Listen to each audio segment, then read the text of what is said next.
ഈ വീഡിയോ എടുത്ത് എഡിറ്റ് ചെയ്ത് വെച്ചിട്ട് കുറച്ച് കാലങ്ങളായി, പക്ഷേ ഓഡിയോ കൊടുക്കാനുള്ള മടി കൊണ്ട് അത് അവിടെ തന്നെ. ഫുഡ് പീലിങ്ങിൻ്റെ കണ്ടിന്യൂവേഷൻ വീഡിയോ ആണിത്. ഓൾറെഡി ഞാനൊരു വീഡിയോ ഇട്ടിട്ടുണ്ട്. അതിൻ്റെ റിസൾട്ടാണ് ഞാനിപ്പോൾ കാണിക്കുന്നത്. എനിക്ക് ഭയങ്കര അടിപൊളിയായിട്ട് ഇഷ്ടപ്പെട്ട ഒരു പ്രൊഡക്റ്റാണ് കേട്ടോ അത്. ശരിക്കും നല്ല രീതിയിൽ എൻ്റെ ഡെഡ് സ്കിന്നൊക്കെ ഭയങ്കരമായിട്ട് ഇളകി വന്നു. പക്ഷേ വേദനയൊന്നുമില്ല കേട്ടോ. പക്ഷേ കുറച്ച് ടൈം എടുത്തു. ഏകദേശം ഒരു 7-8 ദിവസം എടുത്തു അത് പൊളിയാൻ തന്നെ. അതിനുശേഷം കണ്ടില്ലത് ഇങ്ങനെ വന്നിട്ടുണ്ടായിരുന്നു. പിന്നെ നമ്മൾ സ്ഥിരം ഷൂസൊക്കെ ഇടുന്നതുകൊണ്ട് പുറത്തു പോകുമ്പോൾ ആൾക്കാർ കാണത്തൊന്നുമില്ല. കാരണം ഇത് ഫുള്ളായിട്ട് ഒരുമിച്ചല്ല പൊളിഞ്ഞ് വരിക.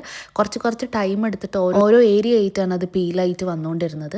പക്ഷെ ആ ഒരു പ്രൈസിന് ഞാൻ ഇത്രയും പ്രതീക്ഷിച്ചില്ല. ഞാൻ വിചാരിച്ചു പ്രൈസൊക്കെ കണ്ടപ്പോൾ അത്ര ഒന്നും എഫക്റ്റീവ് ആയിരിക്കില്ല എന്ന്. പക്ഷെ ആ പ്രൈസിന് ശരിക്കും എന്നെ ഞെട്ടിച്ചു. എൻ്റെ കാല് ഭയങ്കര അടിപൊളിയായിട്ടോ അതിന് ശേഷം. അപ്പോൾ എന്നെ പോലെ ഇങ്ങനെ ഡ്രൈ സ്കിന്നൊക്കെ ഉള്ളവർ വേഗം തന്നെ പോയിട്ട് ഈ ഫുഡ് മാസ്ക് വാങ്ങിച്ച് കാലിലിട്ടോ. പെട്ടെന്ന് തന്നെ നല്ലൊരു റിസൾട്ട് ഉണ്ടാകും. ഡെഡ് സ്കിന്നൊക്കെ പോയി കഴിഞ്ഞ് ഭയങ്കര സോഫ്റ്റ് ആയിട്ടോ ശരിക്കും നമ്മുടെ കാലിൻ്റെ ഈ ഏരിയയൊക്കെ. അപ്പോൾ വേഗം തന്നെ എല്ലാവരും പോയി വാങ്ങിച്ചു. അടുത്ത വീഡിയോ കാണാം. ബൈ.